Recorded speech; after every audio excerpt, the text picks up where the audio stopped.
जब मैं सुबह उठती हूँ और फोन ओपन करती हूँ तो एक ही न्यूज मेरे फोन पे ब्लिंक होती है। सुसाइड, मर्डर, रेप, या फिर कोई पैसों की टेंशन, कोई करियर की टेंशन ले रहा है, या फिर कोई कोई तो डिप्रेशन में जा चुका है।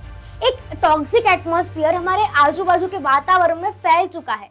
लेकिन इसी टॉक्सिक वातावरण से काफी दूर है एक ऐसी कम्युनिटी जिसका नाम है वारकरी संप्रदाय। वारकरी संप्रदाय कोई बीती हुई बात नहीं है। ये कम्युनिटी आज भी भगवान की भक्ति में डूबी हुई है, लोगों के साथ मिलजुल कर रहने और अच्छे बिहेवियर पर आधारित है। और यही परंपरा आज की जिंदगी में बहुत जरूरी है। भगवान श्री विट्ठल के भक्त को वारकरी कहते हैं और इसी कम्युनिटी को वारकरी संप्रदाय कहा जाता है।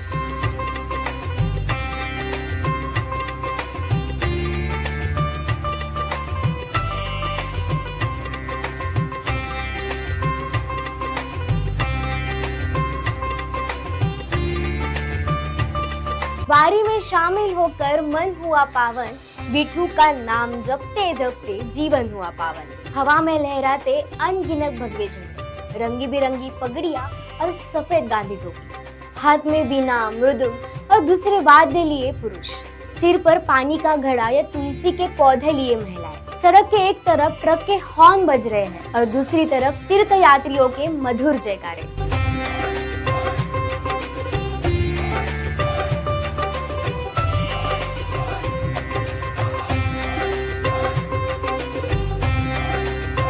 आषाढ़ी एकादशी, जिसका नाम सुनते ही मन को एक अलग ही एहसास होने लगता है।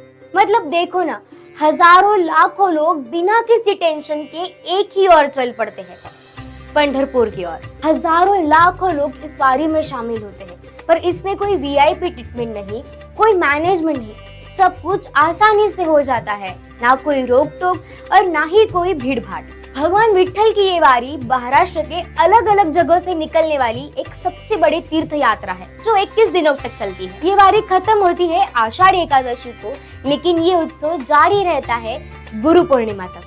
हर साल लाखों करोड़ों भक्तों को आकर्षित करने वाली ये परंपरा तकरीबन 800 साल पुरानी है। अब आप सोच रहे होंगे कि वारकरी संप्रदाय की शुरुआत कब हुई? तो इस वारकरी संप्रदाय की शुरुआत हुई 13वीं शताब्दी में। ये एक भक्ति परंपरा है जिसमें लोग भगवान विठोबा की पूजा करते हैं। इस परंपरा में हजारों लाखों लोग पैदल चलकर विठोबा के दर्शन पंढरपुर जाते हैं।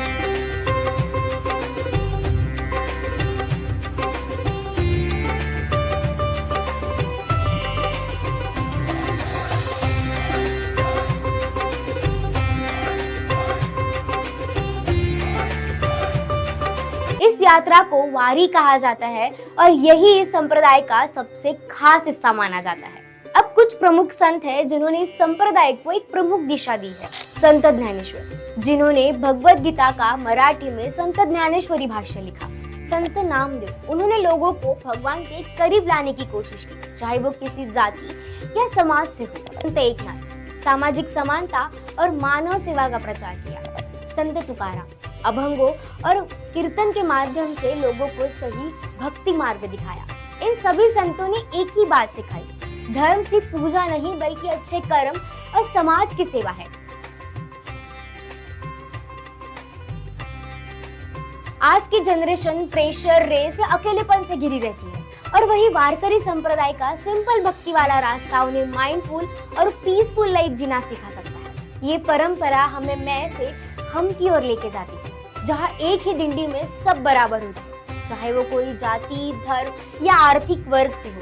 वारी में हर कोई एक दूसरे की मदद करता है। रास्ते में खाना पानी सब कुछ मिल बांट के किया जाता है। यहाँ इस डिंडी में कोई छोटा बड़ा नहीं होता, सब समान माना जाता है। और इस वारी में सब विठोबा के भक्त होते हैं और सभी समान होते हैं। वारकरी संप्रदाय एक ऐसी जिंदा और चलती परंपरा है जो सिर्फ इतिहास नहीं बल्कि आज और कल के लिए भी बहुत जरूरी है। ये संप्रदाय हमें एक ही चीज सिखाता है, अगर आम इंसान भी भक्ति और सेवा पूरे दिल से करे तो उसका जीवन भी खास और पवित्र हो सकता है। अगर इस भागती दौड़ती जिंदगी में कहीं सुकून है तो वो है विठोबा के नाम में, और वारकरी संप्रदाय के हर उस भक्ति में जो ना जात देखती है, ना पैसा देखती है और ना धर्म देखती है, बस देखती है तो आपके अंदर की श्रद्धा। चलिए इस प्रेम और एकता की परंपरा को अपने जीवन का एक हिस्सा बनाएं। रामकृष्ण हरी।